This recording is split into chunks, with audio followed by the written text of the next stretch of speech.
What's going on, YouTube? Back at it again with another Unchained Fiendsmith video for you guys. It was pretty highly requested to have some updates for the new Unchained Fiendsmith combos and stuff like that, because we did lose Lacrima in the last ban list, which doesn't hurt a lot, but it does hurt a little bit. Plus, on top of that, we lost Oppo, which isn't a big deal because the Oppo was kind of just like a bonus to help protect some of our plays. But obviously, losing Oppo for every deck is pretty much more important than for Unchained losing Oppo. One thing I do want to mention is these videos do take a really long time to like record and update and edit and all that kind of stuff, especially finding like more like optimal lines and kind of thinking of like new ideas that are kind of a bit more outside the box for this deck. So if you guys do find it helpful, then please leave a like and comment down below. Don't forget to subscribe. Also, it helps the channel out a lot. It helps me be able to make more content for you guys, for more people that want different types of content, or just people. The more vocal people are about certain types of content, the more motivated I am to help make videos for stuff like that. But I don't want to spend too much time talking about it. I just want to jump on into it because it's the deck I love so much. And so I'll just start off by going off this first list that I kind of cooked up. A lot of lists are going to be very similar. A few of the key differences are going to be more so in the extra deck. One thing I did include here is Rivalry of Warlords. I don't actually main this card, but I wanted to keep it here in case I forget to talk about it later. This card's probably pretty good right now. Probably better than Anti-Spell, to be honest. So you could probably just put Rivalry instead of Anti-Spell. Anti-Spell is really nice because it helps protect you against board breakers. But a lot of the board breakers that hurt a lot more, I think, are stuff like Book of Eclipse, at least for this specific build. Because this build does aim to end on double Caesar. And so the Book of Eclipse would hurt a lot more for like this build. Which kind of plays around anti-spell anyway, so it's really not that important.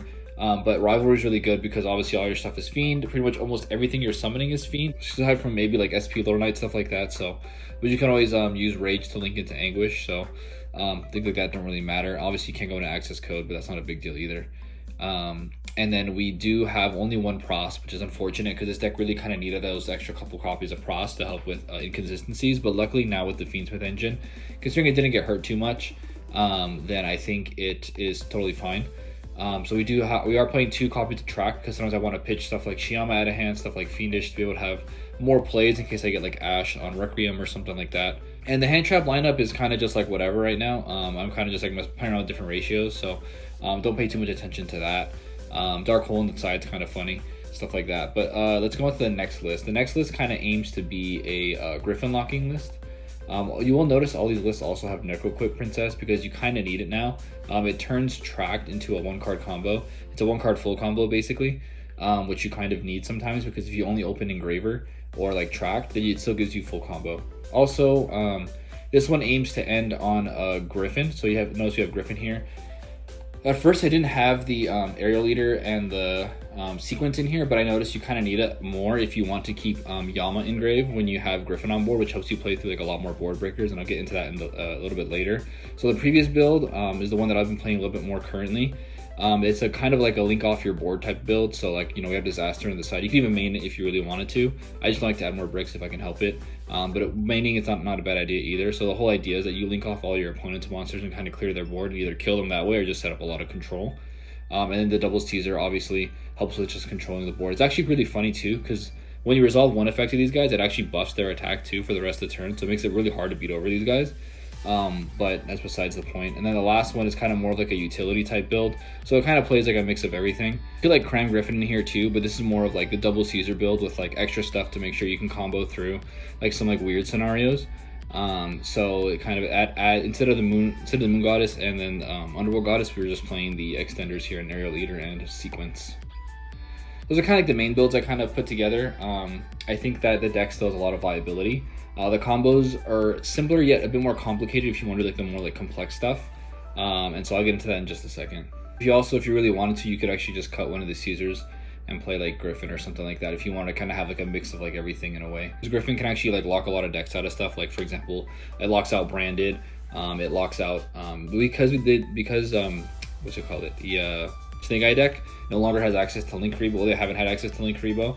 It helps with like them not having too many like down arrows, which makes them have to burn like a lot of resources in order to actually start like popping off. Like normal summon Ash is still kind of a problem, but it's not that big of a problem because it forces them to go like immediately into Flameburge. And also if you negate that like with Caesar, if you have a Caesar and Gryphon on board, then it helps you a lot. helps them not be able to really extend. They do have the down arrow in Requiem, so if they start off with the Fiendsmith stuff, then it's definitely still possible, but at least they can't like send your Gryphon because it won't be pointing to like a down arrow, so that's always kind of nice too. But enough of that, we'll just get right into the combos, and I'll kind of go from like easy to like hard level type combos. So the first one I'll get into is just the 1-card Tract combo. This combo is only available if you do play the Necroquip Princess. If you don't play Necroquip, then this combo is not available, so that's why I am playing it in pretty much every build. You kind of have to now, unfortunately. Before we were able to get away without it, just because of the sheer amount of like extenders and stuff that we had. And also you didn't really need like Tract 1-card combos too much, but I did notice it did kind of come up sometimes, so I do play the Necroquip for that reason. So obviously we start off with Tract, pitch Lurie, summon Lurie, summon Requiem. I'll just go and fast forward this. Summon Requiem effect, Engraver, equip the Requiem, send for Necroquip, and then you go ahead and bring back the Engraver here, and then you oh, I forgot this. This, in order for this to be full combo, you need to have any trap.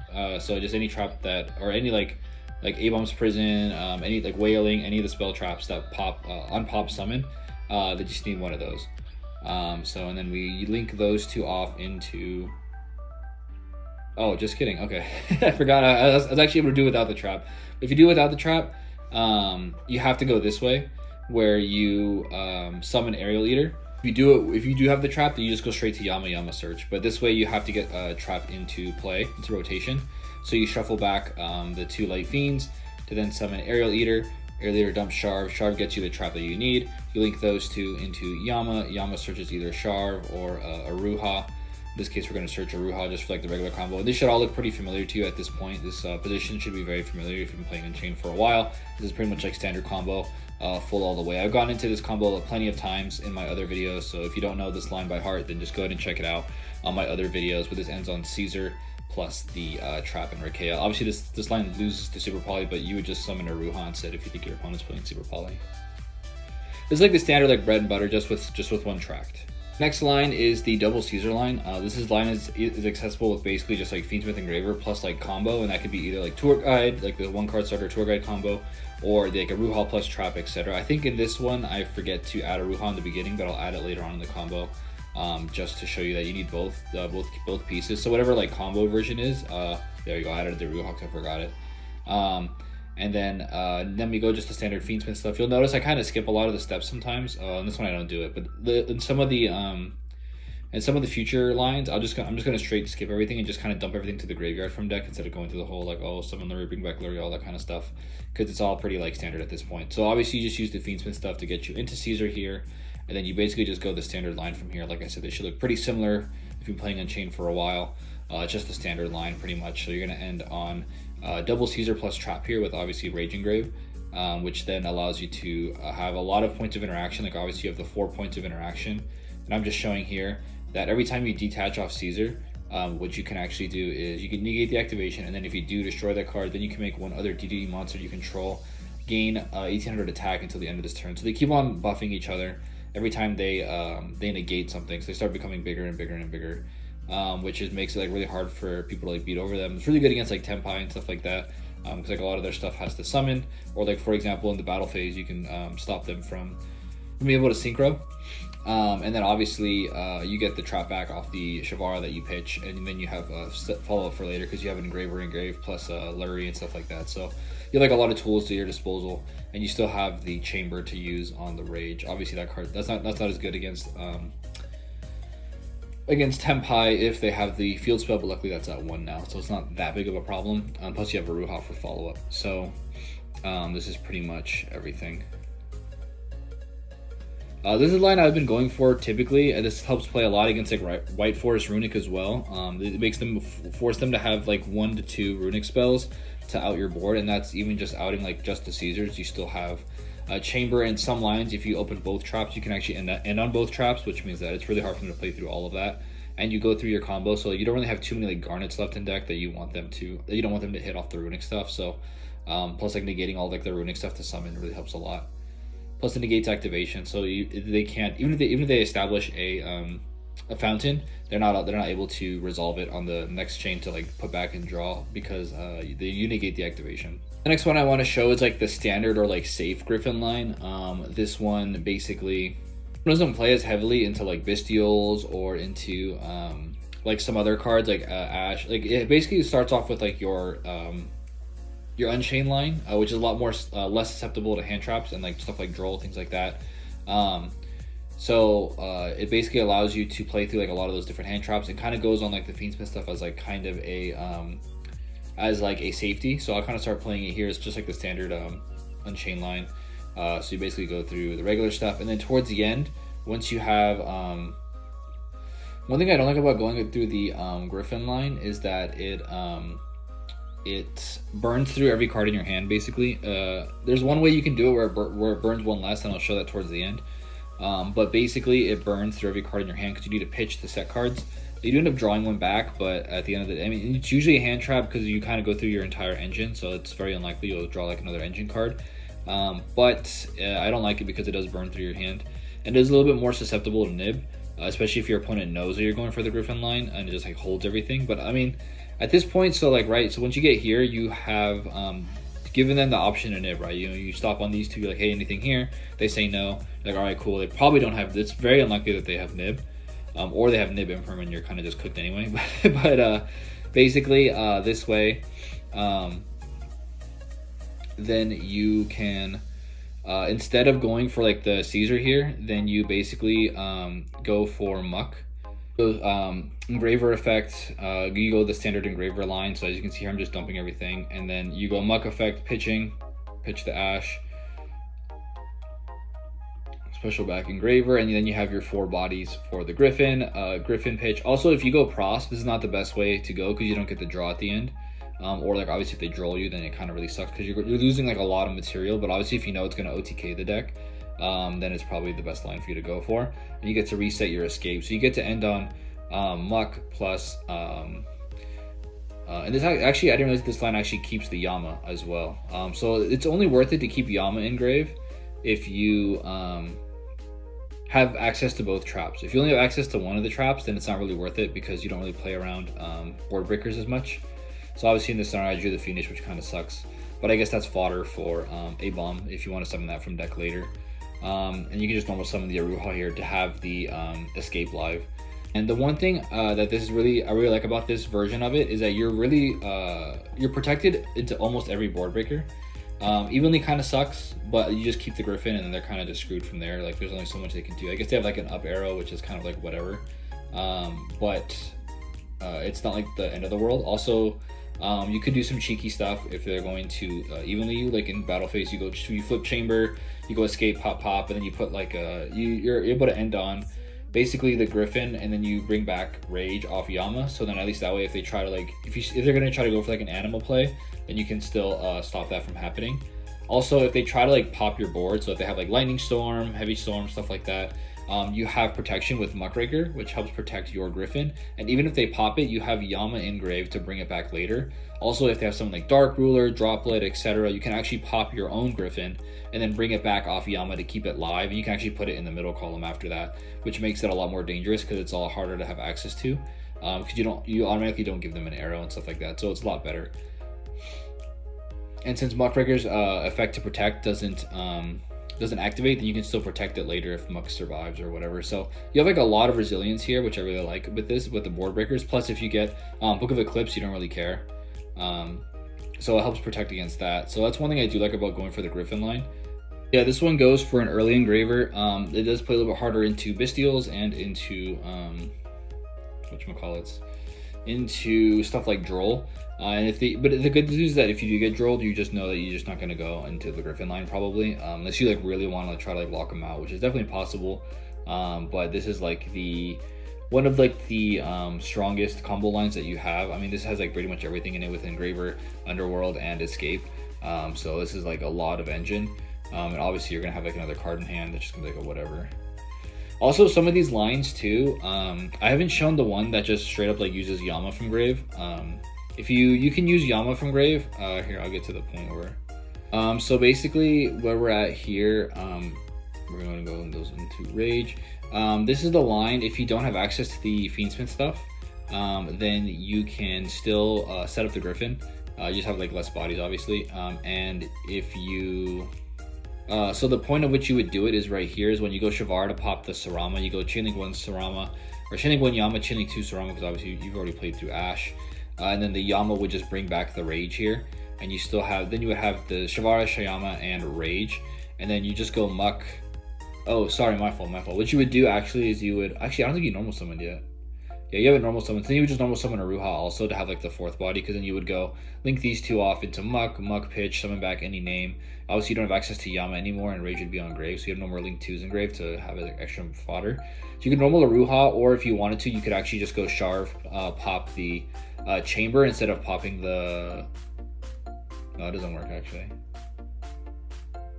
Yeah, you would just normal summon the Aruha, or any other normal summon would do. So for example, if you want to keep Aruha on hand, you can like normal summon Ash, whatever. I wouldn't recommend that, but yeah, you just need like 1 extra body to make the Gryphon here if you wanted to use the Yama. And you don't have access to the Fiendsmith package. One thing I'll note too that I do like a lot about the DDD line, the double DDD line, is that if you don't have access to Engraver, but you do have Tour Guide, this line is still super easy to get to, just by dumping the Engraver off the Fiendish and adding it back later off of the Rage. I don't remember if there are some lines I forgot to kind of go like deeper into. I don't remember if you don't have access to Engraver, if you can still set up with the Tour Guide, if you still have enough bodies to set up the Gryphon plus Caesar combo by adding back Engraver.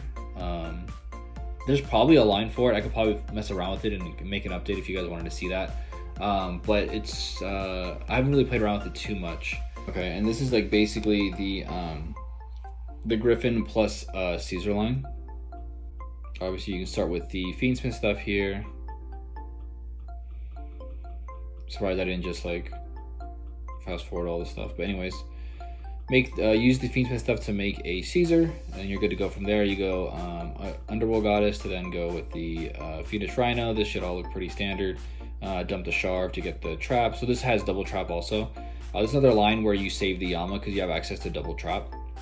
So you really want to save the Yama engrave to help you play around board breakers. And summoning the bomb there doesn't really matter. Maybe I should have gone through this a little bit slower. This board is really tough to break. The important thing here is to keep the Caesar in the either one of these zones. I prefer this zone because this zone is technically the safest zone in the game. And so I try to put it here whenever I can. That's why almost every one of my combos I always establish a Caesar here, because it's just the safest zone to put. Or any of my boss monsters I always put specifically in this zone, because it's the safest zone in the game. Whenever you summon Rage, you have to put it in this zone, or whichever zone is next to Gryphon that is open, because otherwise you won't be able to use their effect, because they're a special summon monster. They have to be linked. So just keep that in mind whenever you are playing with Gryphon, because you can actually mess yourself up by not putting stuff in a link zone, which means that you can no longer activate their effect. So just keep that in mind when you're playing. This one actually allows you to have 1 less discard off of the combo, which I'll show you what that means in just a second. Let me just set up the hand here. So yeah, basically this A-bombs can be anything. It could be like any name, basically, is like what I said here. And so basically, like, it could be any one of the traps. It could be a Ruha, Shavara, stuff like that. I mean, just stuff that's not like a normal summon, like Sarama or Rakea or whatever. So we're gonna start off with the Engraver. It's gonna dump everything into the grave. Dump that. Okay, and then next we're gonna go Tour Guide. So one thing to mention here is that this does play into Nib a little bit harder. Not really, because whatever you're gonna dump off Fiendish is gonna be basically whatever you need to be like the partner in whatever card you have in hand, whatever entry piece you have in hand. And so, like, for example, in this scenario, we're just gonna assume this is a spell trap. So we're gonna go ahead and dump the Shayama here. And then, so yeah, so right here, send Shayama if you have a spell trap in hand, send Sharv if you have a Ruha. And if you already have Sharv in hand, then obviously it's a little bit of a trickier situation. As long as you have another settable, I think you're okay. I don't really practice the line too much with that, but anyways, we're gonna go ahead and use the sequence here to summon Aerial Leader. Aerial Leader is actually gonna dump back the Fabled Lurry because we're gonna need it for later. We're gonna go ahead and link those 2 off. You could make a Caesar before you do this, but I kind of just want to, while I have open game state, I want to just make a Yama so I can automatically add, like, for example, like a Sharv to hand. So I make sure I have just like more extenders for later. And if you get nibbed after you, or I guess in this situation I get a Ruha, but and then we're gonna go ahead and summon back Engraver to make the Caesar. And if you get nibbed like after you make the Yama, it doesn't really matter as much because you just kind of need the Yama Engrave anyway for like follow up, so it doesn't really matter too much. So we're gonna make the Caesar, set the spell trap, pop it with the Ruha. It should start looking pretty familiar. In this situation, we're gonna go ahead and go Sarama a little bit earlier because we know that we're protected against nib, and most likely imperm because they probably would imperm the Yama or something else, assuming that they had imperm. We're gonna go ahead and reset one of the spell traps. Obviously, like I said, you can't reset A-Bomb's prison, but this is just taking the place of a spell trap. Popping a Ruha, summoning Sharv. We'll link those two off into Rage. Then Shavara is gonna set the other trap, whichever one you're missing. Shayama's gonna pop the Rage to add back the Luri. This is actually where we get to keep the discard and then Shayama's gonna use its on-field effect to pop the chamber. And then we're gonna get an extra body out, link those two into Muck. So now what's really cool is we can actually use the Muck effect, targeting the Rage to bring it back out. And then we can pitch on resolution the Luri. And now since Luri was discarded, its effect will trigger, special itself back out, giving us the fourth body that we need to now summon Gryphon. And we still have these two cards in hand. And I think in this replay, I pitched the Ogre because I'm like, oh, Ogre's not as good of a response here, I guess. But you can actually, I guess we're going to reset the chamber. But if you didn't have anything else better engraved to get, you could actually pitch the imperm and then reset it off the Gryphon, which is kind of disgusting. As long as you already have a spell trap engraved before you activate the effect. But anyways, we're going to go ahead and set the chamber. Then we're going to draw. We happen to draw a second imperm, whatever. And then also I'm just noting here that it keeps Yama engraved plus the extra one card in hand. So you're guaranteed to have one of your, so for example, let's just say you open like A-Bombs or like double like one trap or whatever, you can keep it in hand, or you can pitch that or whatever. And like I said, A-Bombs can be any other trap or spell like Wailing. And then I'm going to go ahead and reset it here and then just kind of show you the line if you were to have like a Ruha in hand instead. So, you know, if you have to dump Sharv instead. So I'm just going to fast forward this really quick until we get to the right game state. So yeah, if we have a Ruha in hand, so yeah, same non-engine in hand as well. We're just gonna go ahead and skip through a lot of the engraver stuff here, same stuff here. Go into the sequence. Now we're gonna dump the Sharv. Sharv is gonna set us one of the traps. Doesn't really matter which one. I would take to reset to set chamber because chamber helps you play around nib a little bit better. So in case something bad were to happen, at least you have chamber to bring back Rage later. Because obviously we still have combo like in a couple different ways, even if we get nib like around this time. We're gonna go ahead and add the Sharv back. We have a lot of engine, a lot of gas ready to go. We're gonna go ahead and pop these two for a Caesar. Go a Ruha, pop, summon Shayama, link those two into Rage. Shayama, pop I think it's the Aruha, yeah, pop the Aruha here. Summon Sarama. Sarama's gonna set one of the traps, chamber, and that's gonna go ahead and add us our Luri. So we can pitch later. Go Sharv, pop to summon, get us a bomb. It doesn't really matter. Just having A-Bomb engraved is not bad either in case you want to go chamber to summon A-Bomb in like some like weird situations. Summon the Muck, and then pitch the Luri like I said before. Luri's gonna bring itself back out. Go Gryphon. So in this scenario, we only have access to one of the traps because we didn't start with one trap. So this scenario is the one where you want to actually we actually didn't need to keep the Yama engraved, but it's always just like nice to have in case they try to like blow up your back row or whatever.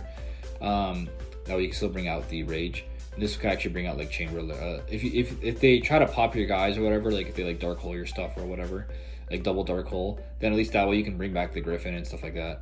So it still allows you to play through some board breakers, but it's just not as like consistent. But basically this gets to keep the card in your hand. So I noticed this here, I think. I'm like, oh, actually you don't even need to do that.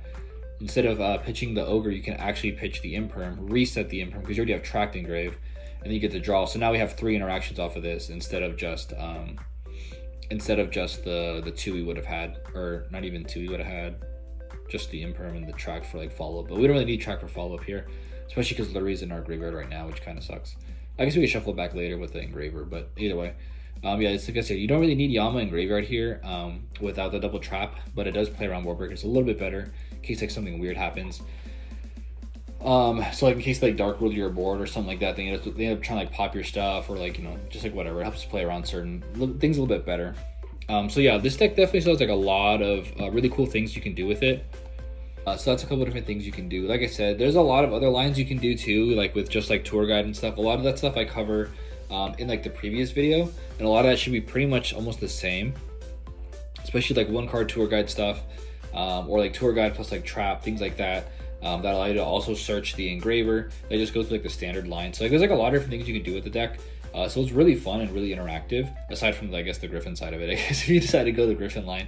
But I do really like the double Caesar line because it's pretty interactive. You also still get like your standard stuff, and you can also set up like double trap, stuff like that. So like there's like a lot of cool things you can do with the deck. How you want to play it is kind of up to you. I kind of like the version where you just kind of like link off a ton of your opponent's boards. I think max you can link off like 4 of their monsters, so almost an entire board. You have access to these two, so obviously you can take one with Underworld Goddess plus an extra one with Closed Heaven, as long as you just put it on the link arrow. And then you can still use stuff like Disaster to link off, plus the Anguish and stuff like that. So you're really just kind of like using all of their monsters as fodder and material, which is nice too, is that it doesn't trigger any card effects that are triggered by this card going to the grave by card effect or etc. It doesn't trigger any of those things, which is really nice. Plus Anguish into access code means you turn off things like Druid Worm, Mirror Jade, stuff like that. So it's really kind of cool, the different things you can do there. I don't know how this deck's going to be after the Azamina stuff comes out, so that should be coming out pretty soon. So I don't know exactly how it's going to operate into that. Plus we get the new Mulcharmy, which really kind of destroys this deck, not going to lie. In that scenario, I might stop playing stuff like Nib and start playing stuff like Cross Out, things like that. I might like cut down a bit on the Fiendsmith package to fit cards like that. Honestly, probably cut the Ogres and put a Cross Out, and then maybe run a couple other cards that are a bit more damaging. I don't know, I'm not really a big fan of all these like draw cards, like the Maxis types cards, because I don't feel like they really help with like decreasing like power levels of decks. Like they're still gonna set up like bullshit boards if you allow them to. So for example, if you don't draw like Malcharmies, or if we do end up getting Maxi, if you don't draw Maxi, they're still gonna set up some like bullshit boards anyway. And then also if they have Ash, they gotta do it anyway. So like it doesn't really help with that. We're still not really dealing with the fact that Yugioh has such a big power creep. All we're doing is just kind of giving you like, hey, like here's more cards that you can maybe play through the board with. But at the end of the day, with all the decks having like hard ones returns on stuff, I mean, how much are you really like gaining if you have like, if you drew a bunch of cards but they're all hard ones returns? Like yeah, you might have like 15 cards in hand, but at the end of the day, it doesn't really mean a lot if you can only activate like 7 of them because they're all hard ones returns. So I don't know. Also, one thing to note too is that the standard line, even though it'll give them a lot of draws, if you know they're not playing like a heavy hand trap build, it might be worth going for anyway, because you can only, you can have a scenario where you only end on like 2 cards, which means that they can only have so many cards in hand, right? So if you feel like you have like 2 or 3 hand traps, and you have these 2, which effectively are like 3 to 4-ish interactions, then it might be worth it just to let them keep on getting cards. So that way you can, because they can only have, it's like the amount like +6 or something, or yeah, +8, I forget what it is. So they think they'll end on like 8 cards in hand, but if you have like 5 interactions, 5 or 6 interactions, that's pretty good. So I don't know, I think the nice thing about this deck is that you can consolidate to a really, really small board if you do get like Malcharmed or whatever, and it does play through hand traps pretty good as it is.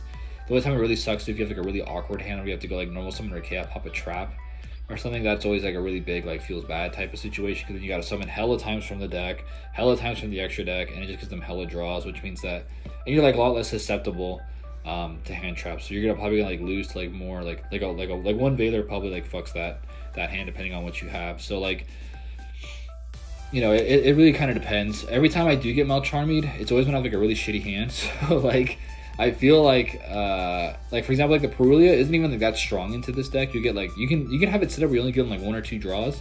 A bad hand, I have to give you like 4 draws, and then it's a big like feels bad man. So it just depends. I don't know. Like I said, I'm not a big fan of those cards. Let me know down below if you think it's gonna help balance the game a lot more. And also let me know if this helped. Let me know if there's any other videos you guys want me to show you. I have been cooking up some like Drytron lists that I do kind of like, that I think have been really fun, especially with the new ritual monster that we got in info. I love that deck. It's really fun, and I think it's a little bit more interactive now. And you could argue that it's not, because it's still more negates or whatever, but like the perfection build was like pretty cancerous in having like 5 or 6 negates. This one doesn't have as many negates, but you have a little bit more interactivity. Plus like the negates drain your resources a lot harder with the dad monster. So I don't know, it's kind of hit or miss, but it is a bit more consistent, I think, especially with new 2. New 2 makes the new 2 is insane. It's like popular for the deck. It just completely fixes a lot of the problems that the deck had, actually, which you don't get to say pretty often about Yu-Gi-Oh decks. So I thought that was pretty cool. Yeah, let me know what else you guys want to see. If you guys want me to have like a market watch video or whatever, I don't know, something like that. Just let me know what you guys think. Let me know if this helped you out any way, and if you guys like the different combo lines that I showed you. All right, catch you guys later.